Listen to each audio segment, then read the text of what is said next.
ओम श्री कृष्णाय नमः। आप सभी का मेरे YouTube चैनल पर हार्दिक स्वागत है। भगवान श्री कृष्ण का आशीर्वाद सदा आप पर और आपके पूरे परिवार पर रहे। माघ मास महात्म के दूसरे अध्याय में कल आपने सुना कि तपस्वी की प्रेरणा से राजा दिलीप ने अपने गुरु वशिष्ठ जी से माघ मास स्नान का महात्म सुनने का विनती की, जिससे गुरु वशिष्ठ जी राजा दिलीप को माघ मास में स्नान और दान करने का पुण्य बताते हैं।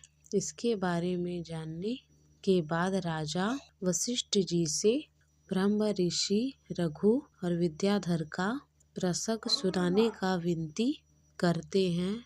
गुरु वशिष्ठ जी ने जो राजा का प्रसंग सुनाया, उसका रसपान करने के लिए आइए सुनते हैं माघ मास महात्म का तीसरा अध्याय।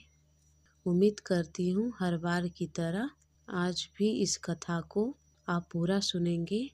गुरु वशिष्ठ जी के सामने राजा दिलीप हाथ जोड़कर प्रणाम करने के बाद कहने लगे, हे महाराज, यह पर्वत कितना ऊंचा और कितना लंबा चौड़ा है।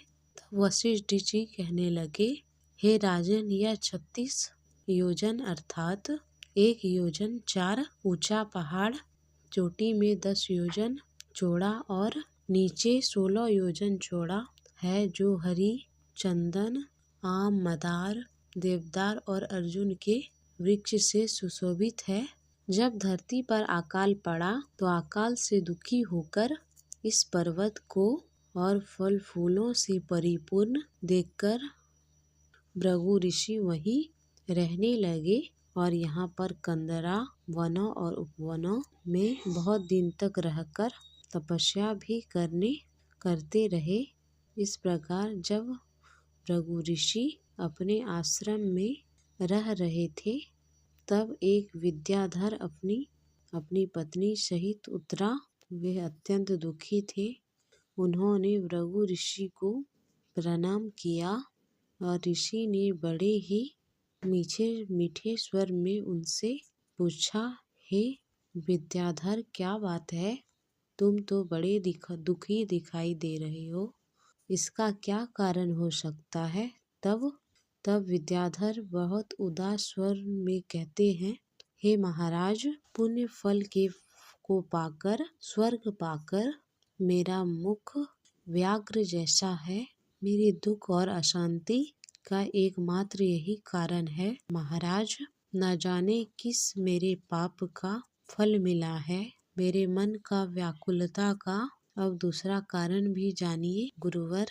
मेरी पत्नी अति रूपवती, मीठा बोलने वाली, नाचने और गाने की कला में अत्यंत निपुण, शुद्ध मन वाली, 7 सुरों वाली, वीणा बजाने वाली, जिसने अपने कंठ से गाकर देवर्षि नारद को भी प्रसन्न किया, नाना स्वरूपों के वीणा बजाकर कुबेर जी को प्रसन्न किया, अनेक प्रकार के नाच और ताल से भगवान शिव भी अति प्रसन्न हो गए और उनका मन रोमांचित हुए थे। शील, उदारता, रूप तथा यौवन। हे ऋषिवर, कहाँ ऐसी चंद्रमुखी स्त्री और कहाँ मैं व्याघ्र मुख वाला? यही चिंता मेरे हृदय को परेशान करती है। इसी कारण मैं बहुत दुखी हूँ। विद्याधर के ऐसे वाणी सुनकर तीनों लोकों की भूत भविष्य वर्तमान की बात जानने वाले तथा दिव्य दृष्टि वाले ऋषि कहने लगे, हे विद्याधर, कर्म करने की फलों को प्राप्त करके ज्ञानी पुरुष भी मोक्ष को प्राप्त हो जाते हैं। हे पुत्र, तुमने मक्खी को देखा है? मक्खी के पैर कितने छोटे छोटे होते हैं, लेकिन मक्खी के पैर के जितना विष प्राण लेने वाला होता है। छोटे छोटे पापों का फल भी अत्यंत दुख देने लगता है। तुमने माघ मास की एकादशी का व्रत करके द्वादशी न आने तक में तेल लगाया, इसी पाप कर्म से व्याघ्र हो गए। एकादशी के दिन उपवास के करके द्वादशी को तेल लगाने से राजा पुरुरवा ने भी क्रूप शरीर पाया था। तब वह अपने गुरु दुखी होकर हिमालय पर्वत पर देव सरोवर के किनारे गया।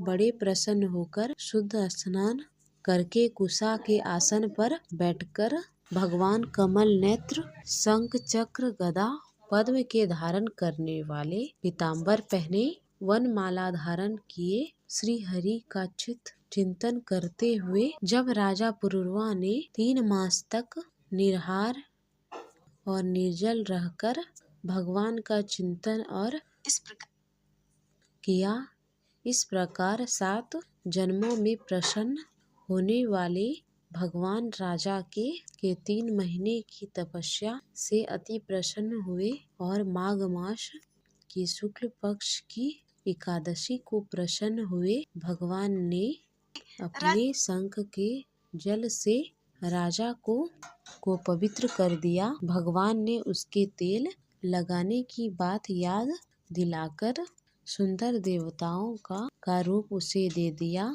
जिसे देखकर उसे उर्वशी भी चाहने लगी और राजा नित्यकृत होकर धन्य होकर अपनी नगरी पुरी को चला गया। भृगु ऋषि इस प्रकार कहने लगे कि हे विद्याधर, इसलिए क्यों तुम दुखी होते हो?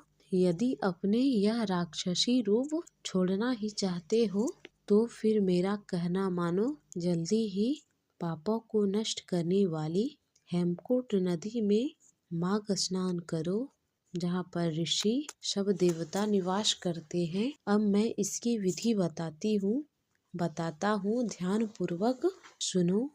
तुम्हारे भाग्य से माघ मास आज से ठीक 5वें दिन प्रारंभ हो रहा है। पौष मास के शुक्ल पक्ष की एकादशी से इस व्रत को प्रारंभ करो। धरती पर सोना, जितेंद्रिय रहकर दिन में 3 बार स्नान करके महीने भर निराहार रहो। सभी भोगों को त्याग कर तीनों समय भगवान श्री हरि का पूजन भजन करो। जब तुम द्वादशी तिथि को शिवजी स्तोत्र मंत्रों का पूजन करोगे, शिव श्री हरि की चालीसा का पाठ करोगे, तब तुम्हारा मुंह देखकर सभी आश्चर्यचकित हो जाएंगे और फिर तुम अपनी पत्नी के साथ सुख पूर्वक रह पाओगे। माघ मास के प्रभाव को जानकर सदा माघ में स्नान करो। पाप दरिद्रता से बचने के लिए मनुष्य को सदा यत्न पूर्वक मास का स्नान करना चाहिए। स्नान करने वाला इस लोक तथा परलोक में सदा सुख पाता है। गुरु वशिष्ठ जी कहते हैं, हे राजा दिलीप, ऋषि जी के यह वचन सुनकर वह विद्याधर अपने पत्नी सहित उस स्थान पर पर्वत के झरने में माघ का स्नान करता रहा और इसके प्रभाव से उसका मुख देव दृश्य हो गया और वह फिर मणि पर पर्वत पर आराम से रहने लगा। भृगु जी भी नियम की समाप्ति पर अपने शिष्यों सहित ईवा नदी के तट पर आ गए और वहीं पर उन्होंने माघ मास का स्नान किया। हरे कृष्णा। माघ मास का 3रा अध्याय संपूर्ण हुआ। इससे आगे की अध्याय सुनने के लिए कृपया आप मेरे चैनल पर अपलोड होने वाली वीडियो को जरूर देखिएगा। माघ मास स्नान के समय का